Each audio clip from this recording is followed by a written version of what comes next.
ಇವತ್ತು ಹೈದರಾಬಾದ್ ಕರ್ನಾಟಕದ ಜ್ವಲಂತ ಸಮಸ್ಯೆ ಆದಂಥ 371 ಜೆ ಕಲಮನ್ನು ಕಾನೂನು ತಿದ್ದುಪಡಿ ಮಾಡಬೇಕು ಮತ್ತು ಮುಂಬಡ್ತಿ ನಿಯಮಗಳನ್ನು ಸರಿಪಡಿಸಬೇಕು ಅಂತೇಳಿ ಹಲವಾರು ವರ್ಷಗಳಿಂದ ನಾವು ನಿರಂತರ ಹೋರಾಟ ಚಳವಳಿಗಳನ್ನು ಮಾಡುತ್ತಾ ಬಂದಿರ್ತೇವೆ.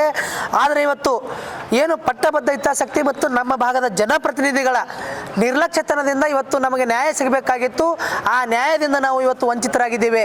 ಇವತ್ತು ಏನು ಹೈದರಾಬಾದ್ ಕರ್ನಾಟಕ ಜನರಿಗೆ ನೇಮಕಾತಿ ಮತ್ತು ಮುಂಬಡ್ತಿಯಲ್ಲಿ 80% ಮೀಸಲಾತಿಯನ್ನು ಕೊಡ್ತೀವಿ ಅಂಥೇಳಿ ಇವತ್ತು ಜಂಬ ಕೊಚ್ಚಿಕೊಳ್ಳುವಂಥ ಬಂಡಾಲ್ ಬಡಾಯಿ ರಾಜಕಾರಣಿಗಳಿಗೆ ಇವತ್ತು ನಾನು ಆಗ್ರಹವನ್ನು ಮಾಡ್ತಾ ಇದ್ದೇನೆ. ಏನಂದರೆ ಇವತ್ತು ಸತತವಾಗಿ 4 ಪ್ರೊಸೀಡಿಂಗ್ಗಳಾದವು. ಏನಂದರೆ ಹೈದರಾಬಾದ್ ಕರ್ನಾಟಕದ ಮುಂಬಡ್ತಿ ನಿಯಮಗಳು ಕಾನೂನು ತಿದ್ದುಪಡಿ ಆಗಬೇಕು, ಹೈದರಾಬಾದ್ ಕರ್ನಾಟಕದ ಜನರಿಗೆ ನೇಮಕಾತಿಯಲ್ಲಿ ಮೀಸಲಾತಿ ಸಿಗಬೇಕು, ಮುಂಬಡ್ತಿಯಲ್ಲಿ ಮೀಸಲಾತಿ ಸಿಗಬೇಕು ಅಂಥೇಳಿ ಇವತ್ತು ನಮ್ಮ ಭಾಗದ ಜನಪ್ರತಿನಿಧಿಗಳಿಗೆ ಶಕ್ತಿನೇ ಇಲ್ಲ.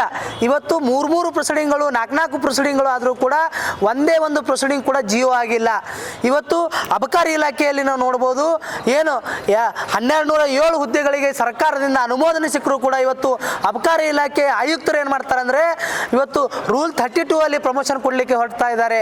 ಅದು ಕೂಡ ಅವೈಜ್ಞಾನಿಕವಾದಂಥ ಮುಂಬಡ್ತಿ ನೀಡಲಿಕ್ಕೆ ಹೊರಡ್ತಾ ಇದ್ದಾರೆ. ಇದನ್ನು ಪ್ರಶ್ನೆ ಮಾಡುವಂಥ ಜನಪ್ರತಿನಿಧಿಗಳು ಏನು ಮಾಡ್ತಾ ಇದ್ದಾರೆ, ಇವತ್ತು ಹೈದರಾಬಾದ್ ಕರ್ನಾಟಕ ಹೊರತುಪಡಿಸಿ 24 ಜಿಲ್ಲೆಗಳಲ್ಲಿ 8% ನೇಮಕಾತಿ ಮತ್ತು ಮುಂಬಡ್ತಿ ಮೀಸಲಾತಿ ಕೊಡಬೇಕು. ಅದರ ಬಗ್ಗೆ ಯಾಕೆ ಮಾತಾಡಲಿಕ್ಕೆ ತಯಾರಿಲ್ಲ?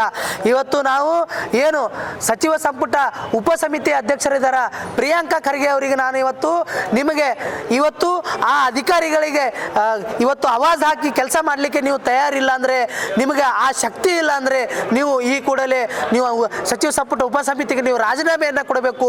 ಮತ್ತು ನಮ್ಮ ಭಾಗದ ವಿಧಾನ ಪರಿಷತ್ ಸದಸ್ಯರುಗಳು ಮತ್ತು ಶಾಸಕರುಗಳು ನೀವು ಇವತ್ತು ವಿಧಾನಸಭೆಯಲ್ಲಿ ನೀವು ಪ್ರಶ್ನೆ ಮಾಡೋಕ್ಕೆ ನಿಮಗೆ ಧೈರ್ಯ ಇಲ್ಲ, ಶಕ್ತಿ ಇಲ್ಲ ಅಂದರೆ ನೀವು ಏನು ಬೆಂಗಳೂರಿನ ರಾಜಕಾರಣಿಗಳ ಗುಲಾಬರಾಗಿ ಏನು ಬದುಕ್ತಾ ಇದ್ದೀರಿ.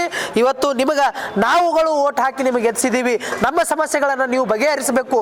ನೀವು ಒಂದು ವೇಳೆ ಈ ಬಜೆಟ್ ಅಧಿವೇಶನದಲ್ಲಿ ಈ ಪ್ರಶ್ನೆಯನ್ನು ಮಾಡಲಿಲ್ಲ, ಹೈದರಾಬಾದ್ ಕರ್ನಾಟಕದ ಜ್ವಲಂತ ಸಮಸ್ಯೆ ಬಗ್ಗೆ ನೀವು ಮಾತಾಡಲಿಲ್ಲ ಅಂದರೆ ಎಲ್ಲ ಜಿಲ್ಲಾಧಿಕಾರಿಗಳ ಕಚೇರಿ ಎದುರುಗಡೆ ನಿಮ್ಮ ಶವ ಸಂಸ್ಕಾರ ಮಾಡುವ ಮೂಲಕ ನಾವು ಉಗ್ರವಾದ ಪ್ರತಿಭಟನೆಯನ್ನು ಮಾಡಬೇಕಾಗುತ್ತೆ ಅಂಥೇಳಿ ಈ ಮೂಲಕ ಈ ಭಾಗದ ಎಲ್ಲ ಜನಪ್ರತಿನಿಧಿಗಳಿಗೆ ಎಚ್ಚರಿಕೆ ಗಂಟೆಯನ್ನು ಕೊಡುತ್ತಾ, ನೀವು ನಿಜವಾಗಲೂ ಕೂಡ ಈ ಹೈದರಾಬಾದ್ ಕರ್ನಾಟಕಕ್ಕೆ ಒಳಿತು ಮಾಡಬೇಕು.